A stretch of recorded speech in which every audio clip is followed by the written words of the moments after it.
Islanders के लिए एक खुशखबरी। अब सर्जरीज के लिए नहीं जाना पड़ेगा आप लोगों को, आइलैंड से बाहर नहीं करना पड़ेगा ज़रूरत से ज़्यादा पैसे खर्च, क्योंकि अब अपोलो क्लिनिक 11 चरमा में आ चुका है मॉड्यूलर ओटी और आईसीयू फैसिलिटीज, जहां पर सारी सर्जरीज एंड ट्रीटमेंट अवेलेबल हैं। अब सर्जरीज के लिए पोर्ट ब्लेयर और चेन्नई के डॉक्टर्स रहेंगे आपके लिए, तो फिर घर से इतनी दूर क्यों जाए।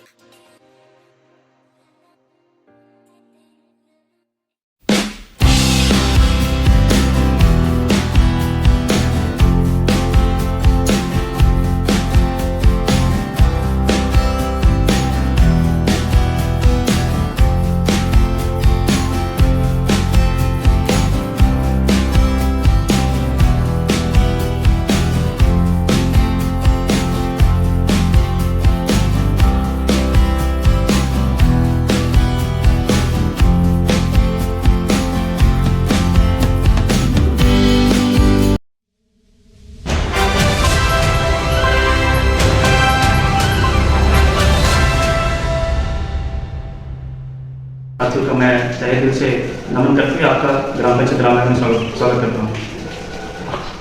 देखिए, आज एक्चुअली हमने एक प्रेस कॉन्फ्रेंस किया है। एक मुद्दा लास्ट 3 साल से हम आने के बाद में एक बहुत पुराना इशू है, एक सीजनल डीआरएम को लेकर के। हम जब भी ग्राम सभा करते हैं या फिर जब भी पब्लिक के बीच में जाते हैं, खास करके जो बेरोजगार युवा है, इनके तरफ से एक रेगुलर कंप्लेन पिछला 3-4 साल से ये आ रहा है कि कालीघाट फॉरेस्ट रेंज में plus Kalighat Kalra wild life range में जितने भी सीजनल डीआरएम लिया जाता है, इस सीजनल डीआरएम को लेने में दोनों department, Kalighat forest range office plus Kalighat का जो वाइल्ड लाइफ कालरा का जो वाइल्ड लाइफ रेंज ऑफिस है, दोनों में डीआरएम लेने का, सीजनल डीआरएम लेने का कोई ट्रांसपेरेंट वे नहीं है। अब इस इशू को लेकर के हमने काफ़ी बार ग्राम सभा में कंसर्न ऑफिसर्स, रेंजर्स को भी बोला है, हमने इसको डीएफओ के संज्ञान में भी दिया है, लेकिन दिक्कत इस बात की है कि सेम प्रैक्टिसेस, कैसा प्रैक्टिसेस, मान लीजिए कि कोई अगर सामान्य जो यूथ है जिसको काम की जरूरत है, कोई गरीब बंदा है, उसको अगर कालीघाट में या फिर कालरा वाइल्ड लाइफ में अगर डीआरएम में काम करना है, तो उस बंदा को इतना घूमना पड़ता है ऑफिसर के पीछे या फिर पीआरआई के पीछे। और जब भी साधन जो भी युवा है जिसके साथ में कोई किसी का पीआरआई का कॉन्टैक्ट नहीं है, किसी रेंजर बाबू के साथ में सेटिंग नहीं है, कोई परमानेंट लेबर के साथ में सेटिंग नहीं है, वो बंदा को डीआरएम में काम नहीं करता है। जब इस विषय को लेकर के पंचायत में हम लोग बोलते हैं कि ट्रांसपेरेंट वे होना चाहिए कि जब आपका फॉर्म निकलने का टाइम होता है तब आप पंचायत को इन्फॉर्म करिए, या फिर आपके पास में जो भी बंदा जाता है बेरोजगार युवा, उसका एक बकायदा रोस्टर लिस्ट बनाइए ताकि सबको बराबर का हिस्सेदारी मिले, सबको चांस मिले रोटेशन बेसिस में। ये डिमांड हम लोग शुरू से करते आ रहे हैं, लेकिन आज तक ये फुलफिलमेंट नहीं हो रहा है। जब भी हम कंसर्न रेंजर को बोलते हैं कि आप पंचायत में इन्फॉर्म करिए, प्रधान के नॉलेज में डालिए, तो एक सिंपल सा बात रहता है कि हमको ऐसा कोई डायरेक्शन ऊपर से है नहीं। अब डायरेक्शन आपको ऊपर से ये नहीं है कि आप प्रधान से पूछ के करो या फिर किसी से पूछ करो। हम ये डिमांड नहीं करते कि आप कोई भी आप अपने एरिया का डिमांड जो भी आपका डिपार्टमेंट का काम है आप पंचायत प्रधान से पूछे करो, लेकिन हम ये डिमांड करते हैं कि आप जो सीजनल डीआरएम में कंसर्न रेंज, जैसे कालीघाट रेंज का हो गया, काला रेंज का हो गया, आप जो देते हैं उसको सिलेक्शन का जो प्रोसीजर उसको ठीक करिए। अभी सिलेक्शन प्रोसीजर क्या होता है, जो मुझे इस सभी युवा साथियों से जो कंप्लेन आ रहा है कि मान लीजिए किसी कोई ऑफिस में किसी के साथ में किसी का जान पहचान है, कोई परमानेंट स्टाफ हो गया, कोई डिप्टी रेंजर हो गया, कोई बीट ऑफिसर हो गया, जिसका साथ में अच्छा खातिरदारी है, प्रेम संबंध है, उसी को मिलता है। और साधारण पब्लिक जिसके साथ में कोई जान पहचान नहीं है या फिर कोई पीआरआई का रिकमेंडेशन नहीं जाता है, उसको इन लोग रिक्रूट नहीं करते हैं। सालों साल से फॉर्म भरते हैं, फॉर्म भरने के बाद फॉर्म कहाँ चला जाता है, जब भी पूछते हैं बोलते हैं हम लोग ऑफिस भेज दिए, कौन सा ऑफिस भेजा उसका पता रहता नहीं है, और ये ऐसे घूम घूम करके लास्ट में आते हैं फाइनली पंचायत में। एक बढ़िया से मैं एग्जाम्पल बताता हूँ जो धांधली होता है सीजनल डीआरएम में कंसर्न रेंजर की तरफ से, चाहे आप फॉरेस्ट का बात बोले या फिर वाइल्ड लाइफ की तरफ से बोले, कोई प्रॉपर सिस्टमेटिक जो वे नहीं होता। सिंपल से एग्जाम्पल बताता हूँ। इस साल का जो मैटर बहुत इशू क्या हुआ है कि सीजनल लेबर लेने का कोई ऑर्डर हुआ नहीं था, तो जब भी कुछ बच्चे फॉर्म भरने के लिए कालीघाट रेंज ऑफिस में, तो उनको ऑफिस से बोला गया कि अभी तक कोई ऑर्डर तो निकला नहीं है, तो आप कुछ दिन काम करिए, जैसे ऑर्डर आएगा हम आपको लेंगे। दुखद बात किसकी है कि जैसी ऑर्डर आया है, जो हमारा रशीद सर है, जो अभी डिप्टी रेंजर, अभी इंचार्ज रेंजर कालीघाट ऑफिस में है, इन्होंने क्या किया है, जो लोग बिना पैसा का 7 से 8 दिन काम किया है फॉर्म भरने के बाद, रांची आदिवासी कम्युनिटीज है, जिनका एक आशा था कि हम कुछ दिन काम फ्री में करेंगे तो शायद हो सकता है हमको इस सीजन में काम मिले, उन तीनों लोगों को निकाल करके उनका जान पहचान या फिर किसी तरह से नए लोगों को लिया है और इन तीनों लोगों को निकाल दिया है। जब ये तीनों बंदा कालीघाट में सेम हमारे मिस्टर रशीद साहब है जो इंचार्ज रेंजर है, इनसे मिला, तो उनको ये आश्वासन दिया गया है कि आप जो 7-8 दिन फ्री में काम किया है उसका पैसा हम नया जो लेबर लिए हैं उसके साथ में एडजस्टमेंट करके देंगे, और आपको जो काम मिल रहा है आप अगला सीजन में आ जाइए, अगला सीजन में हम आपको काम देंगे। तो ये विषय जब मेरे नॉलेज में आया है तो मैंने अपने सेक्रेटरी को बोला था कि रेंजर इंचार्ज को एक बार ऑफिस में बुलाइए कि इस विषय पर बात करना है। एक रांची आदिवासी कम्युनिटी लोग से इस तरह फ्री में काम कराने के बाद उसको काम नहीं मिल रहा है, बहुत ही दुखद बात है और बहुत बड़ा एक ग्रेटर मिस्टेक है। तो आप रेंजर का रवैया देखिए, तो वो बोलता है कि अगर प्रधान का काम है तो उनको मेरा चेंबर में आने होगी, हम उनका चेंबर में क्यों जाएंगे। देखिए हम PRA मेंबर्स प्रोटोकॉल्स को फॉलो नहीं करते, हम एक कोऑर्डिनेशन में काम करने की कोशिश करते हैं। तो ऑफिसर अपना ध्यान भी एक तरफ से कर रहा है, आप सिस्टमेटिक वे ऑफ DRM का सिस्टमेटिक से लेंगे भी नहीं। जब कोई PRA मेंबर आपसे क्वेश्चन करता है तो आप अपना ऑफिसर राज दिखाते हैं, और इसी ऑफिसर राज को खत्म करने के लिए ग्राम पंचायत ने एक आह्वान लिया है। ये जो सीजनल DRM में जो लेते हैं काम, चाहे फॉरेस्ट डिपार्टमेंट का हो या फिर सीजन आपका कालरा वाइल्ड लाइफ डिवीजन का हो, इसको एक सिस्टमेटिक तरीका होना है। और ये सिस्टमेटिक तरीका होने से क्या होगा, ना कहीं प्रधान का रिकमेंड का जरूरत होगा, ना किसी आपका रेंजर का साथ में या फिर कोई ऑफिसर के साथ में किसी बंदा का अच्छा जान पहचान है उसका भी जरूरत नहीं होगा। आप बाकायदा जैसे ही आपके पास आता है कि 10 लेबर लेना है, आप सारे पंचायत आपका ज्यूरिडिक्शन के हिसाब से खबर दे दीजिए कि 10 लोगों का हम लोग को रिक्वायरमेंट आया है, आप लोगों को भेजिए। आप जो भी फॉर्म जिसको देखिए, जिसको पेट में भूख है वो बंदा पहले जाएगा। अब जो बंदा पहले जाता है आप उसके बकायदा रजिस्टर मेंटेन करिए, रोस्टर मेंटेन करिए, फिर आपको किसकी सेमी स्किल लेना है उसके अंदर में आप एक चयन करिए कि भाई किसको लेने से काम होगा। उसमें क्या होगा कि जो जनता है, जो हमारे युवा साथी है, उसको बराबर का मौका भी मिलेगा और एक रोटेशन बेसिस में सबको मिलेगा। लेकिन आज के दिन में देखा क्या गया है कि जिसको मिल रहा है तो कंटिन्यू मिल रहा है, क्योंकि एक बार घुसने के बाद ऑफिसर से सेटिंग कर लेता है, और जिसको नहीं मिलता तो कभी नहीं मिल रहा है। बात इसमें बहुत सारे इशू है, तो उतना ज़्यादा डीपली बोलने की जरूरत नहीं है। तो अगर आप चाहते हैं, जो हमारे बंदा बीच में बैठा है दो, और एक बंदा का थोड़ा सा मेडिकल इशू है, वो हॉस्पिटल गए हैं, ये दोनों बंदा भी गया था। ये 7 दिन 8 दिन फ्री में काम करने के बाद में इनको पता चलता है कि फॉर्म भरने के बावजूद 7 दिन 8 दिन फ्री में काम करने के बावजूद इनको DRM में नहीं लिया। तो ये जस्ट एक एग्जाम्पल है कि किस तरीका से हमारे जनताओं का, हमारे बेरोजगार युवा का शोषण किया जाता है। इसीलिए हमने एक पत्र लिखा है ऑनरेबल CS साहब को, प्रिंसिपल PCCF को लिखे हैं, फॉरेस्ट डिपार्टमेंट को, साथ ही साथ इनका अदर्स डिपार्टमेंट के जो हेड है, secretary environment forest, secretary vigilance, DC साहब north Andaman, labour commissioner DFO साहब दिल्लीपुर, और AC सर दिल्लीपुर, इनको हमने एक रिटर्न कंप्लेंट दिया है पंचायत से कि इस तरह का जो ऑफिसर होता है, जैसे जिनको प्रॉपर तरीका से एग्जाम्पल मिला है, इनकी तरफ से कंप्लेंट हमारे पास रिसीव हुआ है। तो हमने एक आज के मैटर को सॉर्ट आउट करने के लिए, जो इनके साथ जो गलत चीज़ हुआ है कि बिना पैसे का काम करा के आप DRM में रिपोर्ट नहीं करें, ये तो एक कंप्लेन है।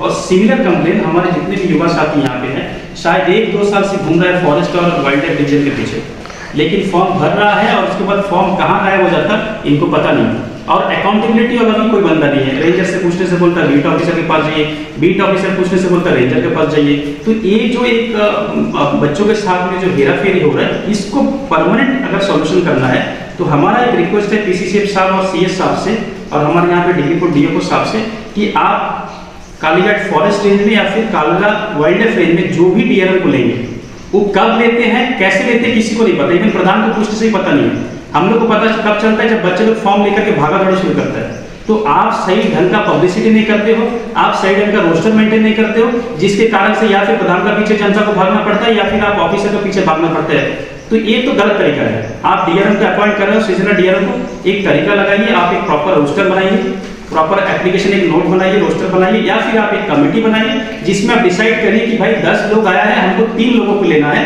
कैसा सिलेक्शन करना है। इसको अगर करते हैं तो एक परमानेंट सॉल्यूशन होगा, हम आशा करते हैं। तो इस तरह का कोई भी जो बेरोजगार युवा है पंचायत में आके बात नहीं करे। Honourable home minister Shri Amit Shah ji, honourable minister Shri Bhupendra Yadav ji, जो कि ministry of environment and forest climate change है, सेक्रेटरी एनवायरमेंट, और बाकी DC साहब, DFO साहब और AC साहब को हम लोग भेजे हैं कि आप लोग जो DRM लेते हैं, सीजनल DRM का रीजन भी फॉरेस्ट डिपार्टमेंट है।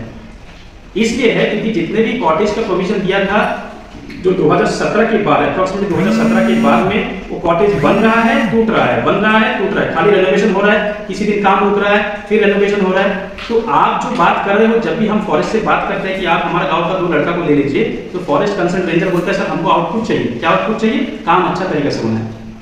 तो आप देख लीजिए 2017 से फॉरेस्ट डिपार्टमेंट इतना बढ़िया काम कर रहा है कि आज तक एक बंदा भी जाकर के रामनगर कॉटेज में सोया नहीं होगा। यानी कि भारत सरकार का जो पैसा है, मोदी गवर्नमेंट का जो पैसा है, वो ऐसे ही आ रहा है और ऐसे रामनगर बीच में कॉटेज में पेंटिंग रेनोवेशन करते करते वापस जा रहा है। लेकिन इनडायरेक्ट बेनिफिट जो हमारे युवा साथियों को मिलना चाहिए था, हमारे बेरोजगार युवा को मिलना चाहिए था कि उनको और कॉलेज के पीछे भागना ना पड़े। मान लीजिए आज अगर रामनगर में टूरिज्म डेवलपमेंट होता या फिर 2-4 गेस्ट अगर आता तो शायद इतना डीआरएम भी हमारा इतनी कम है। अभी आज एक प्रोग्राम चल रहा है डिग्री कोर्ट, इसलिए बाकी सब आए नहीं है, जस्ट कुछ रिप्रेजेंटेटिव हमने रखा है। तो इनको आपकी फॉरेस्ट के पीछे डायरेक्ट बेनिफिट के लिए भागना नहीं पड़ता। लेकिन इसीलिए हम सीएस साहब और किसी से और रिक्वेस्ट कर रहे हैं कि 2017 के बाद रामनगर में इको टूरिज्म के पीछे कितना इन्वेस्टमेंट आपने किया है, कितना खर्चा आपने किया है, उस खर्चे के बाद सरकार को कितना रेवेन्यू जनरेट हुआ है। मैं दावे के साथ ठोकर के बोल सकता हूँ रेवेन्यू आया है बड़ा सा जीरो। तो आप मान लीजिए 2016-17 से लेकर के आज 24 6-7 साल क्रॉस हो चुका है, आप इतना आउटपुट दे रहे हो अपना सेटिंग में सारे लेबर्स को लेकर के कि आउटपुट इतना अच्छा है कि भारत सरकार का पैसा खाली वेस्ट हो रहा है, इनकम कुछ जनरेट नहीं हो रहा है। तो इसीलिए इसमें भी बकायदा हमने क्लैरिफिकेशन पूछा है for the expenses and revenue generated from the eco tourism project at Ramnagar eco tourism beach. ये भी हमने सीएस साहब और पीसीसी साहब से रिक्वेस्ट किया है और इसमें हमारे ऑनरेबल एमपी साहब और ऑनरेबल अमित शाह जी मिनिस्टर, जो मिनिस्ट्री है फॉरेस्ट मिनिस्टर है, इनको भी हमने इस मैटर में इंटरव्यू करने बोले हैं। क्योंकि आज अगर एक रामनगर में इको टूरिज्म का प्रोजेक्ट सक्सेस हो जाता तो शायद इतना भी डीआरएम का लिए लोग पीछे नहीं बढ़ते। तो इसका भी हमने डिमांड प्लेस किया है। बात अभी आते हैं कि जो मैं 2017 में काम किया, 6 महीना काम किया, उसके बाद से मैं 2022 तक हम भरते रहे। 17 से काम छोड़ने के बाद 6 महीना बैठा था, उसके बाद से हम 22 तक हम भरा, लेकिन आज तक काम में लिया नहीं। तुम्हारा नाम तो है लेकिन 10 जन लेने का है, इसका बाद में जब लेगा वो टाइम तुमको ले देगा। तो वो बोल के मेरे को और एक फॉर्म भरा है, और एक फॉर्म भरने के लिए कम से कम 150 रुपये खर्चा होता। उसमें 2-3 को फोटो बनता, फिर आने जाने का यहाँ से रेंज ऑफिस जाना आना, हर फॉर्म में 150 रुपये 200 रुपये खर्चा हो जाता। तो इस तरह 6 महीना काम के लिए शुरू में एक बार फॉर्म भरता, भरने के बाद जब काम लेने का टाइम होता वो टाइम में फिर बुलाता, वो टाइम और एक बार फॉर्म भरता। लेकिन पहले जो फॉर्म भरता उसका कोई आता पता नहीं रहता, इसीलिए दोबारा बुलाता और दोबारा फॉर्म भरता। तो ऐसे 400-500 रुपये खर्चा हो जाता एक 6 महीना खाली फॉर्म भरने के लिए। अब आया प्रधान जी से बात किया, बोला प्रधान जी ऐसा ऐसा बात है, हम लोग को तो काम लेने के लिए बोला और काम में लेगा बोल के अभी काम में लिया नहीं। तो प्रधान जी बोला ठीक है आओ ग्राम सभा में आओ, आके थोड़ा बात करो, नहीं तो हम अकेला कुछ बोल नहीं सकता। तो ग्राम सभा में हम बोला और एक लड़का बोला, बोलने के बाद में तो हम लोग का चेहरा वो लोग को मालूम हो गया, पहचान लिया। तो एक बार वाइल्ड लाइफ ऑफिस में गया, उसका बाद में तो वहाँ में एक जन बोला, एक ऑफिसर ऑफिस में काम करता वाला, वो बोला तुम तो ग्राम सभा में बहुत बड़ा बड़ा बात करता था, अभी प्रधान का पद जा काम के लिए यहाँ क्यों आया। फिर और ऐसे अब जैसे इन्होंने जैसे एग्जाम्पल दिया है कि क्योंकि आज प्रेस में बताया, इससे पहले ग्राम सभा में बताया, कोई भी युवा इसलिए खड़ा नहीं होना होता। लेकिन आज ये सर का ऊपर चला गया है, आज सारा युवा इकट्ठा हो रहे हैं और मैं आह्वान करता हूँ forest department wild life department को कि 1 महीना के अंदर मुझे रिपोर्ट चाहिए कि आप सीजनल डीआरएम लेने के लिए जो तौर तरीका आप ठीक करिए। अदरवाइज मैं कालीघाट, रामनगर, नवग्राम, जगन्नाथ के सारे यूथ के साथ मीटिंग करूंगा, बैठक करूंगा। 1 महीने के बाद, आज के दिन से 1 महीने के बाद में मैं कालीघाट रेंज ऑफिस का पूरे जनता के साथ में घेराव करूंगा। इसका भी मैं मीडिया के माध्यम से आपको बताना चाहूँगा और सरकार को बताना चाहूँगा। और मुझे भरोसा है कि यूथ के लिए हम जो लड़ाई शुरू करे हैं, जो तौर तरीका डीआरएम में लेने का, जो उसको ठीक करने का, इसमें मुझे आशा लग रहा है और मेरे को भरोसा है कि सारे यूथ सपोर्ट देंगे। सिर्फ रामनगर के लिए डिमांड है कि जो डीआरएम में आज मिस्टर रशीद के ऊपर में जो कंप्लेन आया है, जो डिप्टी रेंजर इंचार्ज है कालीघाट में, इन पे एक डिपार्टमेंट इंक्वायरी हो कि कैसे उनके नाक तले आपने फ्री में बिना ऑर्डर का काम कराया। काम कराने में आपने आश्वासन दिया था कि आपको नेक्स्ट सीजन में लिया जाएगा, उसको आज लिया नहीं है। उसके ऊपर में एक्शन हो और इन तीनों बच्चों को लेने के लिए मैं डिमांड करूंगा ताकि रांची आदिवासी कम्युनिटी के लोग जो ऑलरेडी पुअर बैकग्राउंड से है, इनको शोषण ना किया जाए। तो इसीलिए मैं चाहूँगा कि इंक्वायरी भी हो। और हमारे जो रशीद साहब के ऊपर जो कंप्लेन आया है, एक कंप्लेन इस तरह हर एक बहुत ऑफिसर के ऊपर में हुआ है। आज तो इनका रिटर्न कम्युनिकेशन था, उनके रिटर्न में कंप्लेन जा रहा है। ये चीज़ दोबारा किसी के साथ रिपीट ना हो, इसीलिए मैं एक बार फिर से रिक्वेस्ट करूंगा कि डीआरएम जो सीजनल लेते हैं, इसमें एक सही तरीका से फॉरेस्ट वाइल्ड लाइफ दोनों एक सही तरीका से एक सिस्टमेटिक वे बनाए, ताकि हमारे बच्चों को ना प्रधान के पीछे घूमना पड़े, ना कोई रेंजर के पीछे घूमना पड़े, ना बीट ऑफिसर के पीछे घूमना पड़े, ना कोई परमानेंट डीआरएम कोई लेबर के पीछे घूमना पड़े। इसके साथ ही मैं आज के कॉन्फ्रेंस को समाप्त करता हूँ। आप सब आए हैं, समय दिए, इसलिए धन्यवाद। Thank you.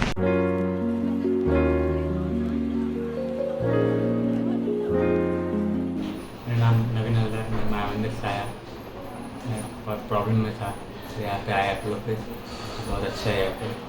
सर्जरी यहाँ पे हुआ है, अभी बहुत कंफर्टेबल है, लेकिन स्टाफ लोग भी बहुत अच्छे हैं। कंडीशन बहुत ख़राब था, अभी तो सर्जरी होने के बाद अभी आराम है, बहुत अच्छे है मेडिकल लोग।